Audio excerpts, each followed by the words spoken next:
All right, this is my theory as to why Einstein was chosen to lead us, the world, into the 20th century.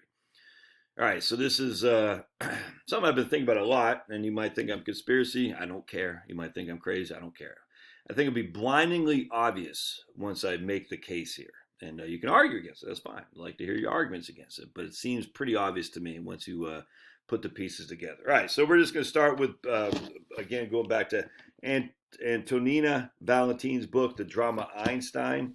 Antonina was a friend of Einstein's, friend of the family, and she had relationships in terms of knowledge of talking and conversations with Big Al and his family.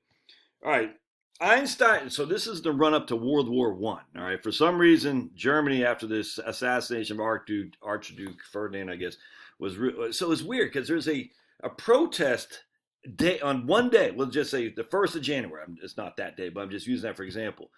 Mass protests against the war. The next day, the 2nd of January, there's a huge protest in favor of it. And the Kaiser came out and everyone's like, war, war, war. You're like, what happened to it? It's crazy, man. So something is crazy. Anyways, check this out. Einstein recognized in this explosion of enthusiasm and wrath, of self-confidence and contempt for all that is different or foreign, the reaction that arises from a fear of solitude, from the need of solidarity, and from a love of sacrifice and self-effacement, so long as it destroys all critical sense. Oh my goodness. He remained as impervious to the intoxication of the crowd as he did to the patriotic anger that blinded the German elite. This blindness, incomprehensible to me, has struck like an epidemic many who have always seemed to think and feel clearly up to now, he wrote to a pacifist, Romain Roland. Sounds awful familiar, doesn't it, the last 2 years? It's literally the same thing. It's crazy.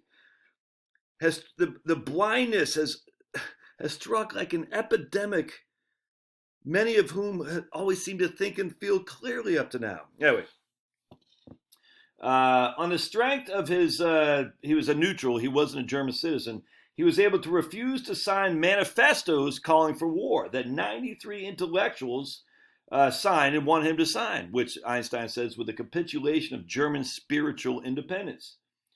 Let's see here. But then he did, but he did not retreat altogether in the shelter of neutrality. In fact, the same month when this manifesto appeared of the German elite saying, war, war, war, he signed a counter manifesto written by that indomitable German pacifist, Professor G. Nicolay. This appeal to Europeans had only 3 signatures, Einstein being one, Professor Nicolay being the other, and William Forster, the president of the International Office of Weights and Measures, being the other. There were not many who dared to dissent from the concert of hatred. And here's what Einstein says, thus the beginning of my theory.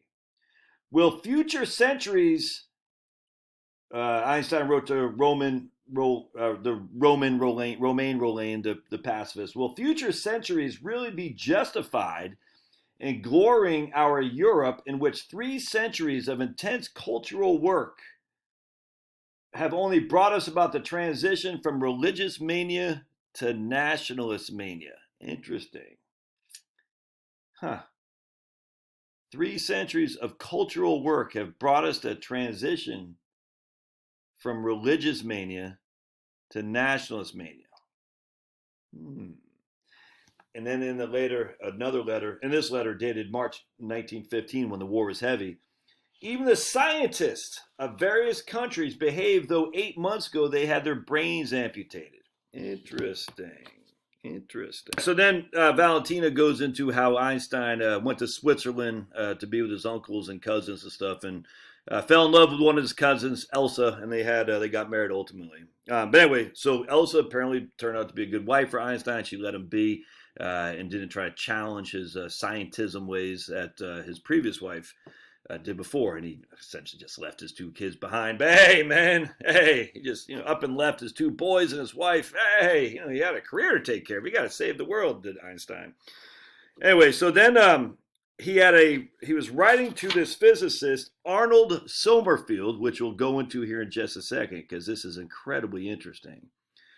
So he's writing to this physicist at the height of the war, Arnold Sommerfeld, and then just talk about his theories and whatnot. Then Sommerfeld writes back with skeptical reaction to Einstein's special theory of relativity.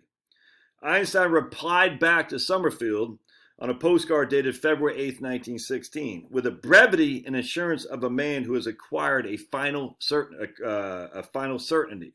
Quote, "You will be convinced of the general theory of relativity, or general theory, as soon as you have studied it. Therefore, I will not utter a word in its defense. You will be convinced of the general theory of relativity after you study it. I will not utter a word in its defense." Interesting. So check this out.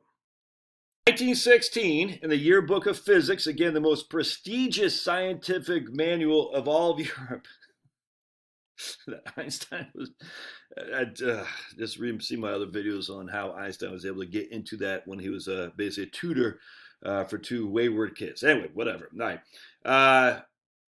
He published the foundations of the theory of general relativity. It took up 64 pages.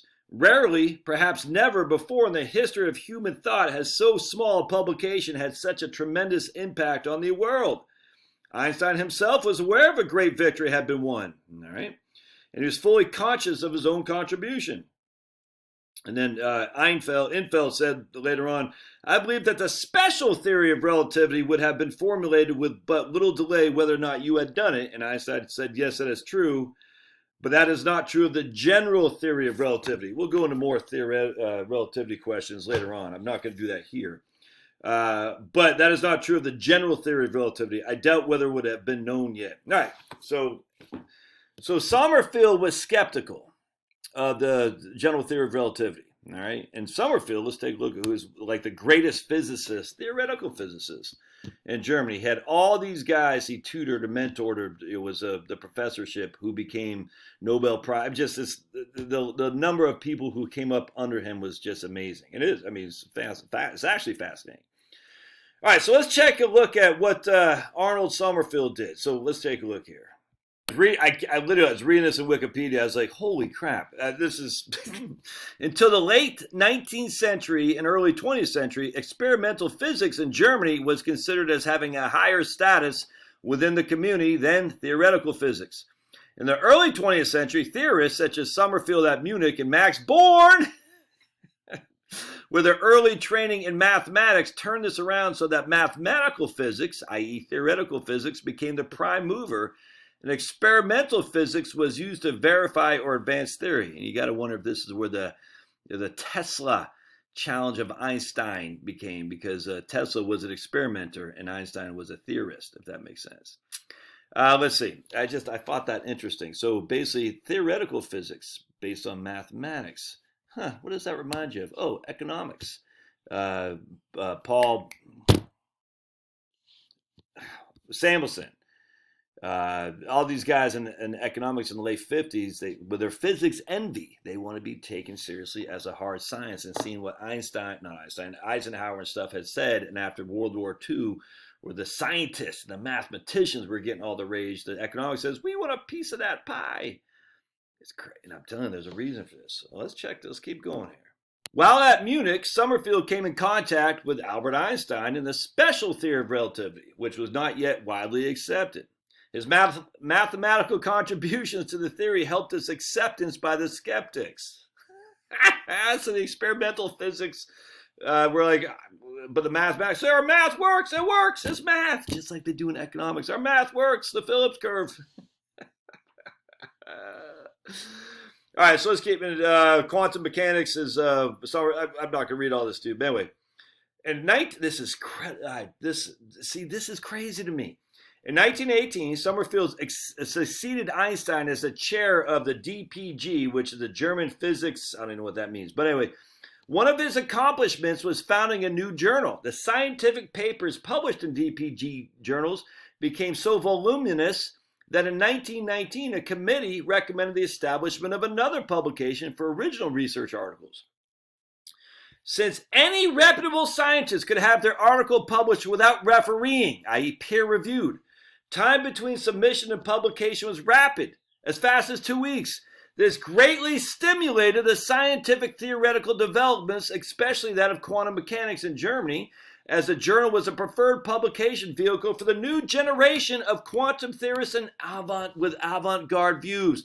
Oh my goodness. Basically, because we have unorthodox views and we have a publication that we don't need to get peer-reviewed, we can put stuff out there for everyone to see and research and debate. That's not happening in today's science or economics or anything. It's not. I was just listening to this debate, this guy being, this physicist I thought was going to destroy this flat earth guy. I thought it was going to destroy him. And he kept going back to peer review, peer review, peer review. And I was like, you don't get peer reviewed if you're not part of the orthodoxy. We know this. I couldn't believe it. I'm sitting there thinking, this you have to have more.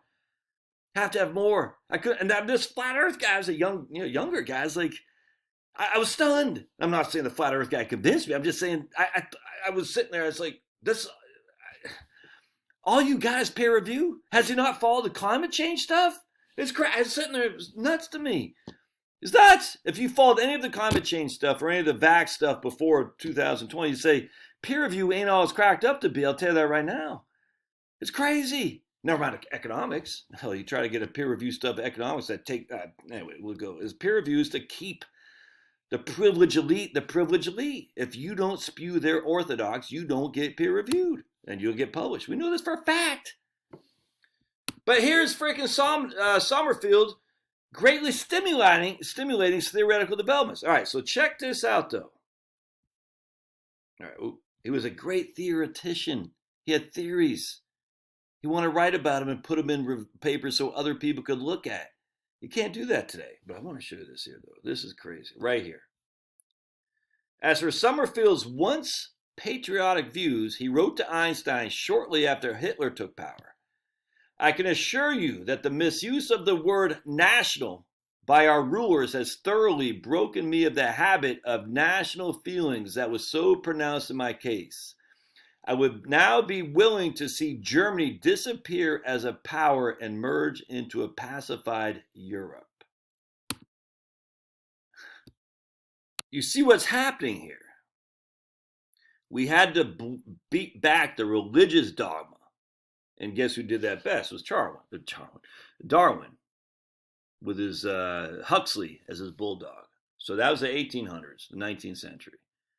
Then the baton got passed to Einstein. And look, this isn't happenstance, dude. There's no coincidence here. And if you just follow the progression of Einstein, it's amazing, frankly, how obvious it is to anyone who can see how he was chosen. Now, when the cabal chooses people, they got people on the bench. I guarantee you they do. It's not just, I mean, if it wasn't Einstein, it'd be Meinstein. You see what I'm saying? There's always somebody coming up, and they have people on the bench. Anyway, point being is, so now we got to go from the religious orthodoxy to the nationalistic orthodoxy. You got to get rid of that to go to the one world, as Sommerfeld just says.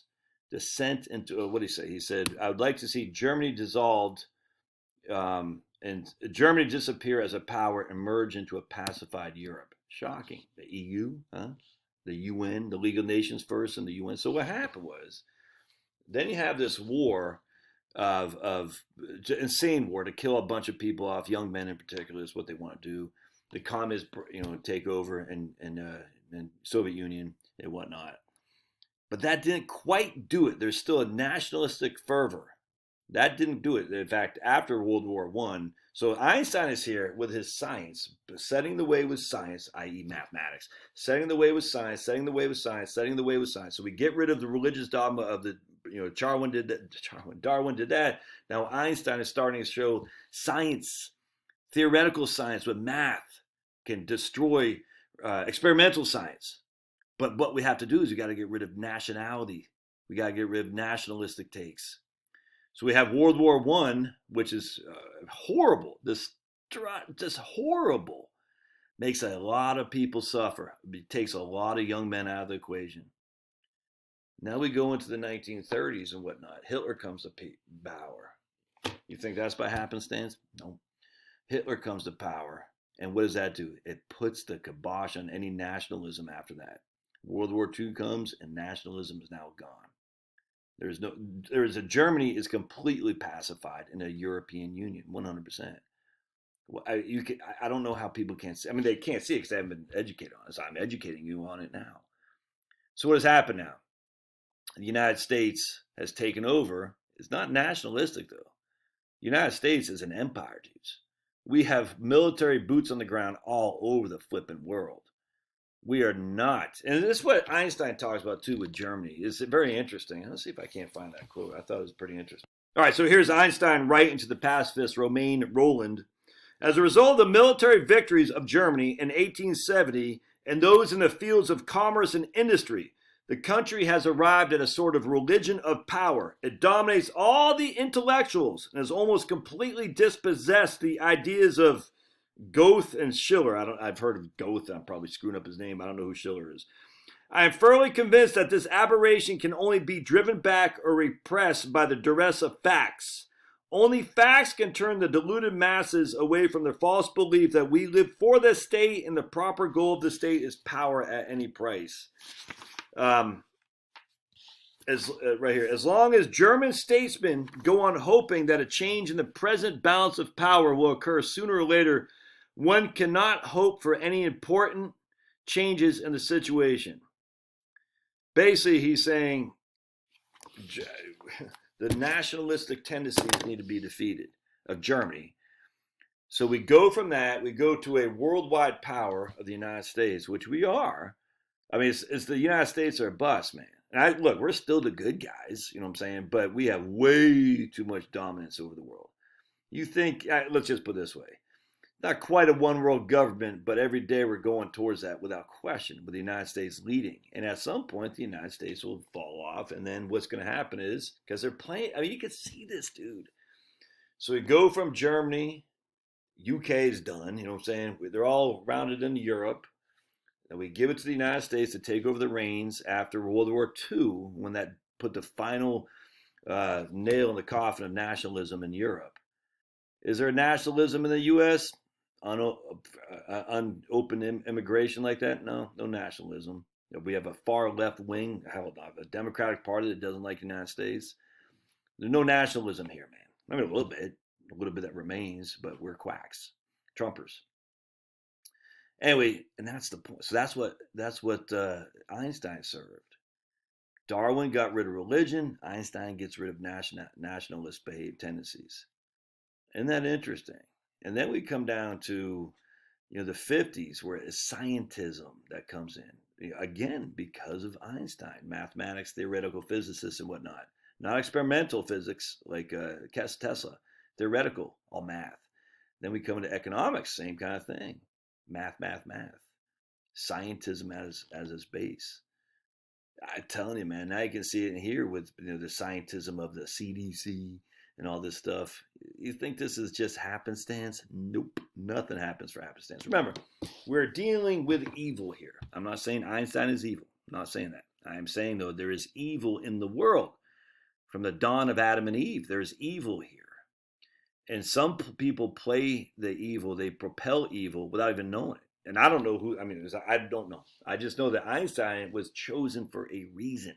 Did he know it? I don't know. But he's chosen. Sommerfeld was a German patriot until Hitler took over and said, I'd rather lose Germany and be part of Europe. That's exactly the point of Hitler. That's why they brought Hitler to power, to destroy nationalism once and for all. Crazy. Now, I don't know how this affects with China. Well, China's dying in terms of population. India is growing. It's going to be, I guess, by the end of this year, India will be the largest population country in the world. But India is not like India. India's like a whole bunch of different tribes and people and all kinds of stuff. I don't even know it's like an India nationalism. I'm not sure that's the case. Africa, same kind of thing. Just think about it. All these countries were put there by us, by the Europeans. Say, okay, India, you're now India. Africa, it's stupid, man. You know what I'm saying? So there's not going to be much nationalism there. Russia, they've aborted 65% of all pregnancies. Where's that going to come from? It's the New World Order. And Einstein led the way to it, man. There's just no other way around it. New World Order with scientism as our new God. It's so obvious to me. I hope I made the case here, but love your thoughts. Let me see what you got. We'll see you.